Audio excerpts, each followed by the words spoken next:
नेहा, मैं तुम्हारे बिना नहीं रह सकता। मैं तुमसे ही शादी करूंगा।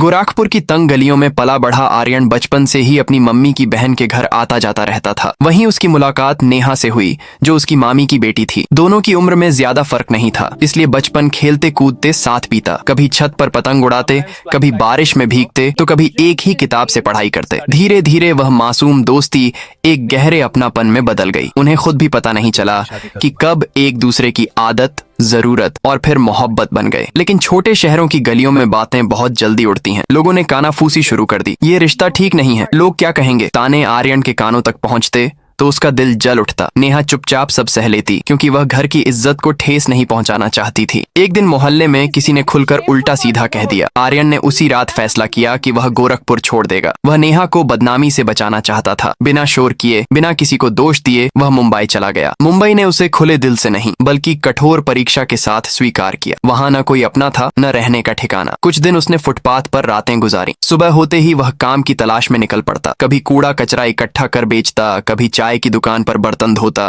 कभी गोदाम में सामान ढोता। हाथों में छाले पड़ गए, पैरों में दर्द रहने लगा, पर उसने हार नहीं मानी। हर रात वह आसमान की ओर देखकर खुद से वादा करता, एक दिन लौटूंगा, सिर ऊंचा करके। संघर्ष के उन दिनों में उसने सीखा कि इज्जत पैसे से नहीं, मेहनत से मिलती है। कई बार भूखे पेट सोना पड़ा, कई बार अपमान सहना पड़ा, मगर नेहा की याद उसे टूटने नहीं देती थी। किस्मत अक्सर उसी का साथ देती है जो हार नहीं मानता। एक दिन वह एक पुराने गोदाम की सफाई कर रहा था। धूल और कबाड़ के बीच उसे एक छोटा सा डिब्बा मिला। जब उसने खोला तो अंदर सोने के टुकड़े थे, करीब 100 ग्राम। उसने मालिक को ढूंढने की कोशिश की, पर कोई सामने नहीं आया। कई दिनों तक इंतजार करने के बाद वह पुणे चला गया और वहां उस सोने को बेचकर एक छोटी सी ज्वेलरी की दुकान खोल ली। शुरुआत आसान नहीं थी, लोग शक से देखते थे, लेकिन उसकी सच्चाई और साफ व्यवहार ने धीरे धीरे भरोसा जीत लिया। दुकान का नाम रखा आर्यन ज्वेलर्स। कुछ ही सालों में उसकी मेहनत रंग लाई। दुकान बढ़ी, ग्राहक बढ़े और उसका नाम भी। पैसा, गाड़ी, बड़ा घर सब था, पर नेहा की कमी उसे हर दिन महसूस होती। उसने तय किया कि अब वह अतीत से भागेगा नहीं। कई सालों बाद जब उसकी गाड़ी गोरखपुर की उसी गली में रुकी तो लोग हैरान रह गए। वही लड़का जिसे कभी ताने दिए जाते थे, आज कामयाब बनकर लौटा था। उसने सीधे नेहा के घर का दरवाजा खटखटाया। दरवाजा खुला, सामने नेहा थी। वक्त ने उसके चेहरे पर परिपक्वता ला दी थी, पर आंखों की चमक वही थी। दोनों कुछ पल चुप रहे, फिर नेहा की आंखों से आंसू बह निकले। आर्यन ने कहा, मैं वापस आ गया हूँ, इस बार हमेशा के लिए। समाज की आवाजें फिर उठने लगी, मगर इस बार आर्यन चुप नहीं रहा। उसने दोनों परिवारों के सामने साफ कहा कि उनका रिश्ता बचपन की दोस्ती और इज्जत पर टिका है। नेहा ने भी हिम्मत दिखाई